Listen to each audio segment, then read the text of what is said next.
Polícia Cidadã. Aqui, a sociedade tem mais voz. Meus amigos, mais uma vez estamos com o programa Polícia Cidadã, diretamente do Anexo 2 da Câmara dos Deputados, fazendo um programa especial com os deputados aqui em Brasília. E hoje eu tenho a honra de receber o deputado João Campos, do PSDB de Goiás, relator da PEC 412/2009, a PEC da autonomia da Polícia Federal, e delegado de Polícia Civil. Bom dia, deputado. Bom dia, meu presidente. Eu quero, na sua pessoa, cumprimentar todos os delegados da Polícia Federal que atuam no Rio de Janeiro, gente destemida, corajosa, que tem empregado todo o esforço em favor da sociedade brasileira. De tal forma que poder estar aqui nesse programa do seu lado é um prazer. Muito obrigado. Nessa semana, a Associação dos Delegados de Polícia Federal lançou uma campanha que busca a autonomia da Polícia Federal, que é a PEC 412, da qual o senhor é relator, né? Pelos seguintes motivos. Sabemos que na investigação do delegado de polícia não pode ter nenhuma interferência na investigação, no inquérito. Correto. Mas toda a logística, toda a parte administrativa, o orçamento da Polícia Federal podem sofrer alguma retaliação que vai acabar inviabilizando a própria investigação. Com base nisso foi lançado essa campanha. Quais são as primeiras impressões que o senhor tem a respeito dela? Muito positiva. Veja, nós estamos num processo de fortalecimento das instituições policiais no Brasil. E as coisas vão acontecendo por etapa. Só para exemplificar, nós tivemos um período que nós aprovamos aqui, em data não distante, a autonomia da autoridade policial na investigação. Foi um avanço. Bom, posteriormente, e eu tive a oportunidade de ser relator, fui relator de uma medida provisória em que também aperfeiçoou esse sistema, na medida que garantiu que o diretor da Polícia Federal tem que ser necessariamente um delegado federal de final de carreira, porque a experiência vivida no Brasil já permitiu que coronel de exército e outras figuras, sem nenhum demérito a essas pessoas, dirigissem a Polícia Federal. Isso também foi um avanço não só para a instituição, um avanço para a sociedade, porque hoje, dado o avanço da democracia, as polícias no Brasil não são mais polícias de governo, são polícias de Estado. E sendo instituição de Estado, são instituições da sociedade. Não é? Então nós avançamos nessa medida provisória também para garantir que a direção da Polícia Federal seja alguém da carreira e com um ingrediente muito importante, porque estabelecemos uma regra em que para o ingresso na carreira de delegado de Polícia Federal exigir-se-á 3 anos de experiência jurídica ou de atividade policial. O Estado brasileiro criando a possibilidade de aproveitar a experiência policial na carreira de delegado. E há algum tempo foi colocada aqui a PEC 402, que você fez referência, 412, que trata da autonomia administrativa financeira, vai além do que eu estou colocando aqui, que você fez referência. Por que a PEC não foi aprovada, pelo menos admitida na CCJ até agora? Porque você tem que encontrar o momento político adequado para isso. Eu, como relator, sempre fui favorável, mas procurei conduzir essa matéria aqui na casa de comum acordo com a Direção-Geral da Polícia Federal, com a associação, com as entidades de classe, para que a gente coloque ela em votação no momento que a gente tenha a segurança da aprovação. Acho que agora nós estamos num momento singular. A associação encampa uma campanha dessa natureza e a associação faz isso exatamente em função do momento que nós estamos vivendo. Ora, a Operação Lava Jato, além de acrescentar sobremaneira conceito à Polícia Federal, ela permitiu um debate.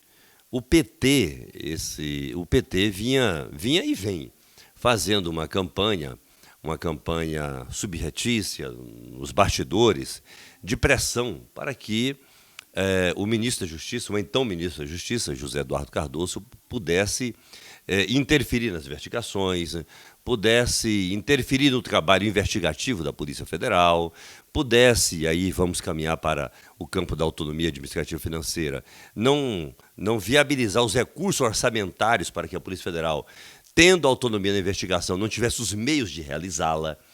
E o Zé Eduardo, até onde sabemos, resistiu a essas pressões do PT, não é? Essas pressões, principalmente do Lula. Bom, isso criou todo um ambiente para que o Congresso Nacional e a sociedade entendessem, então, que é o momento de se assegurar na Constituição a autonomia administrativa, financeira da Polícia Federal, que já é assegurada a outras instituições de Estado, não é? E nessa esteira veio a substituição do ministro da Justiça. O Zé Eduardo Cardoso saiu do Ministério e vem o Wellington Lima, do Ministério Público. Ora, que ajudou a reforçar nossa tese de autonomia. Porque me estranha muito que um membro do Ministério Público assuma o Ministério da Justiça na esteira desse debate de que o Zé Eduardo Cardoso saiu porque resistiu ao partido dele de não interferir na Polícia Federal. Então, em tese, o cidadão, membro do Ministério Público, vem com ânimos de interferir. E parece que isso é verdade, porque esse moço, o procurador de justiça Wellington, lá da Bahia, ele já sabia por antecedência que a Constituição da República veda que um membro do Ministério Público assuma qualquer cargo no Poder Executivo, estadual, federal, municipal. Isso é sediço, isso qualquer bacharel de direito, não precisa nem ser bacharel, qualquer acadêmico sabe. O texto constitucional sequer comporta interpretação. Mas, além disso, essa é uma matéria pacificada no Supremo. E o cidadão resolve enfrentar o Supremo, enfrentar a Constituição e ser ministro da Justiça. Qual era o propósito? Certamente era atender o Lula, era atender o PT para interferir na Polícia Federal, nas investigações e na autonomia, não é? Bom, e isso tem que causar preocupação à sociedade brasileira. E aí me pareceu que nós temos 2 ministérios públicos no Brasil. Porque enquanto o ministro era o Zé Eduardo Cardoso, que não era membro do Ministério Público, o Ministério Público Federal, o estadual, dizia tem que preservar as investigações, tem que preservar a autonomia da Polícia Federal, tem que garantir os recursos e tal. Na medida em que o ministro é do Ministério Público, juntou todas as entidades de classe do Ministério Público Federal e Estadual para dizer, a gente apoia, agora a gente apoia. Que absurdo, que incoerência. Não é? Paciência. São atitudes como essa que faz com que uma instituição tão respeitada como o Ministério Público, dentro dessa casa e fora, perca credibilidade, porque é o cúmulo da incoerência. Graças a Deus veio o Supremo e corrigiu isso. Não é? Com uma votação avassaladora, né? Sim, e é bom dizer que o ministro Marco Aurélio, que votou contra, não votou contra no mérito, não. Ele votou contra do ponto de vista da formalidade da propositura da ação. Essa matéria é unanimidade no Supremo. Mas aí cabe uma outra análise também, não é? Ficou parecendo o seguinte, que quem sabe do contexto de todo o Brasil, entre juristas de toda a ordem, advogados, delegados civis e federais, defensores públicos, enfim, juízes aposentados, a única pessoa que se dispôs a ser ministro da Justiça nesse contexto, com esse propósito, foi esse procurador da Bahia. É o fim do governo mesmo, né? Fim da picada. Mas veja, esse contexto todo nos dá agora um ambiente muito adequado para a aprovação da 412. Não é? Eu estou só esperando instalar a CCJ, as comissões permanentes aqui da casa, nenhuma foi instalada em função da janela partidária que se encerra a semana que vem. Eu necessariamente tinha que aguardar isso para ver o tamanho das bancadas aqui na casa, porque a composição das comissões obedece à proporcionalidade das bancadas. Instalando as comissões, que devem ocorrer na última semana deste mês, já no mês de abril, penso que nós teremos condição de pautar a 412 lá na CCJ. Na sequência, em razão dessa mobilização que a associação fez, a DPF, o presidente Eduardo já assumiu um compromisso de criar e instalar a comissão especial, onde nós vamos debater o mérito dessa matéria. Certamente eu vou buscar ter assento também na comissão especial, e aí nós teremos um andamento adequado para essa matéria. Mas essa é uma matéria que não é de natureza corporativa. A autonomia da Polícia Federal, das polícias no Brasil, não atende interesse exclusivo dos delegados de polícia e das outras carreiras que compõem a Polícia Federal, como se fosse eminentemente corporativa. Essa é uma matéria, ao meu ver, de interesse da sociedade brasileira. A quem interessa ter polícias com uma autonomia, podendo atuar como polícia de Estado, sem interferência? A sociedade, não é? e o ambiente agora está propício, nós vamos aprovar. Que bom ouvir essas palavras. E deixo a oportunidade agora, deputado, como o senhor é ligado à área de segurança pública, o recado para os nossos ouvintes com relação a outras matérias que podem ter a respeito de segurança pública aqui no Congresso. Olha, nós temos uma bancada muito expressiva nessa legislatura na área de segurança pública. São delegados da Polícia Federal, delegados da Polícia Civil, temos um escrivão da Polícia Federal, temos policiais militares, oficiais de praça, temos um bombeiro, enfim, nós temos uma bancada expressiva. Salvo engano, nós somos hoje 21 deputados federais que é membro, de alguma forma, de alguma das forças que integram o sistema de segurança pública do Brasil. Isso deu condição da gente recriar a Frente Parlamentar da Segurança Pública, presidida pelo deputado federal aqui do DF, o Coronel Fraga, e que tem como vice-presidente essa pessoa que vos fala.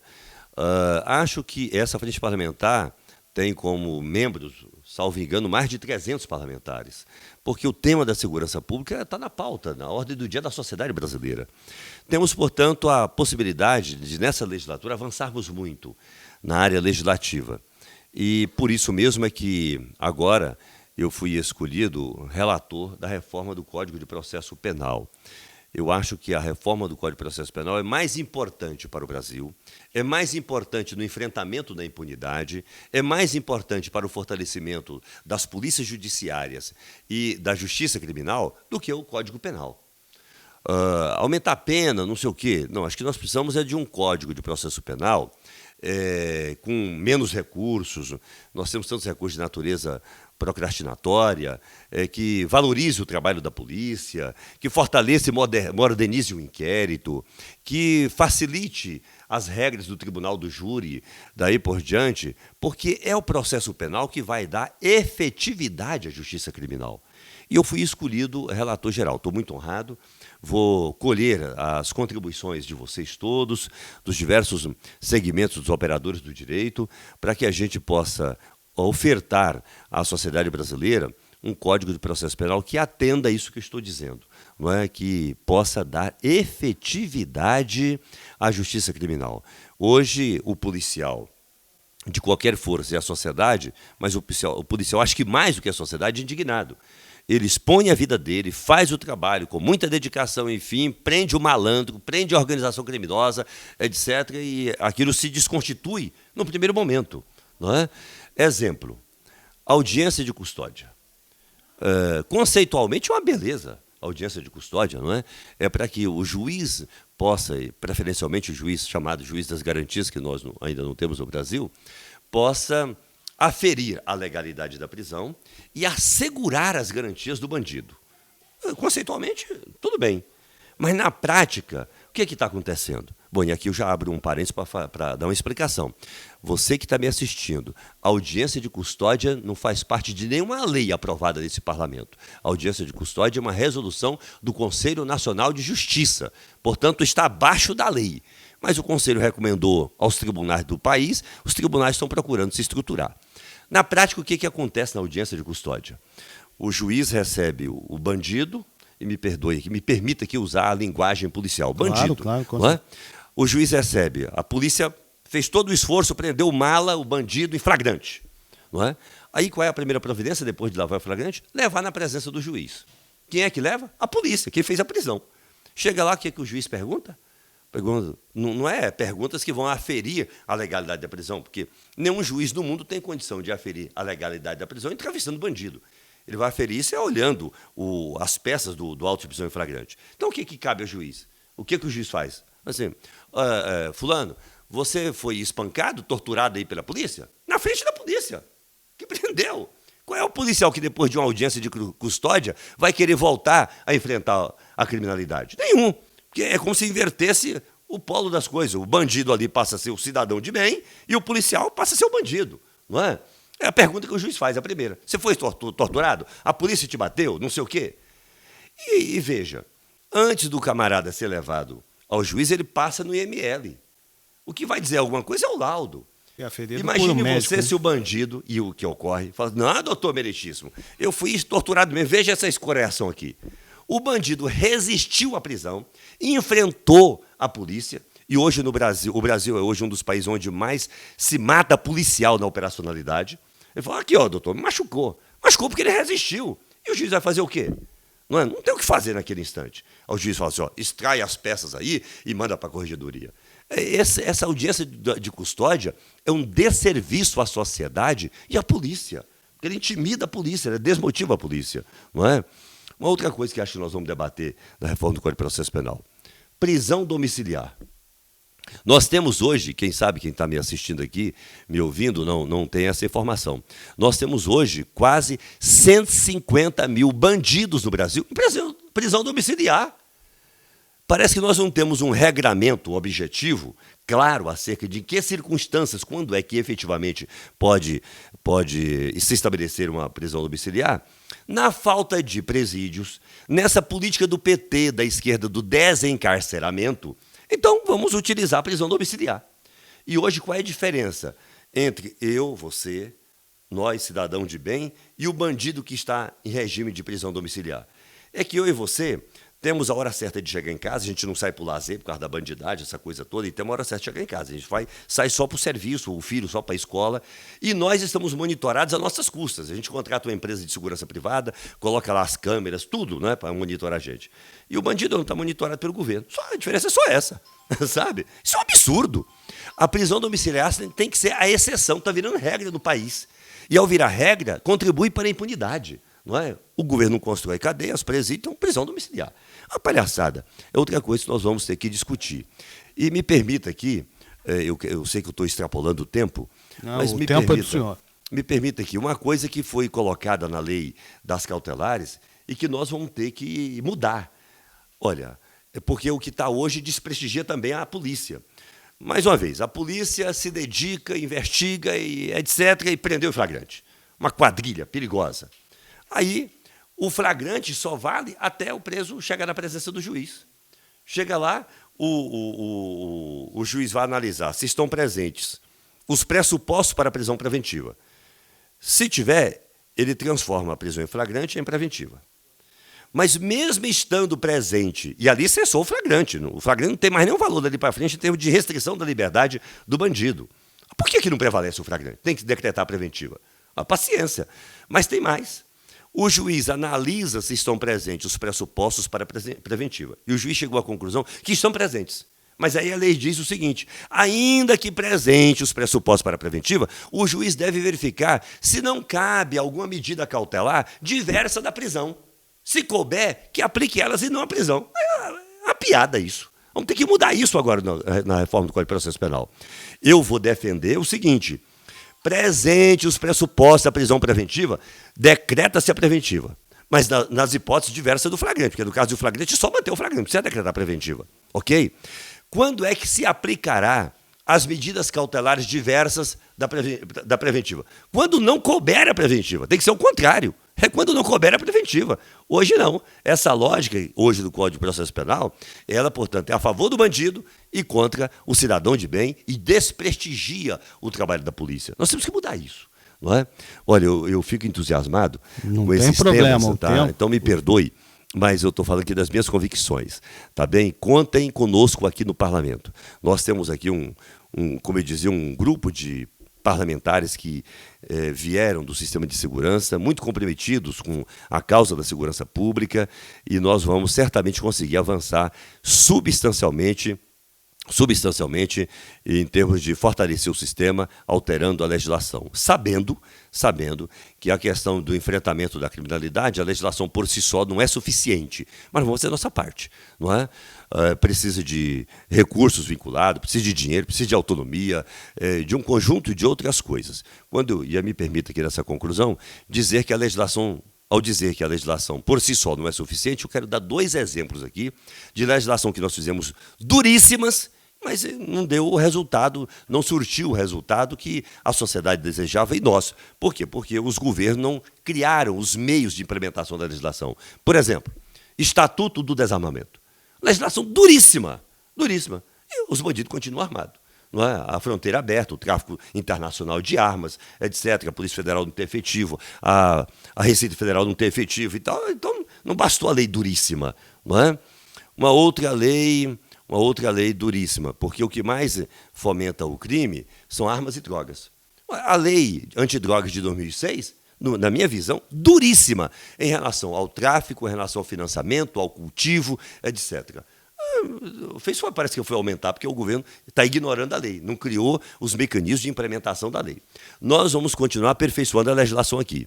E o cidadão tem que continuar cobrando do governo os meios, os mecanismos, os recursos, o dinheiro, para que a lei possa ter a consequência que se pretende. E nós agradecemos. Agradecemos a presença do deputado João Campos, do PSDB de Goiás, relator da PEC 412 e delegado de polícia. Muito obrigado pelo seu trabalho. Contem comigo sempre. Um abraço, muito obrigado. Polícia Cidadã. Aqui, a sociedade tem mais voz.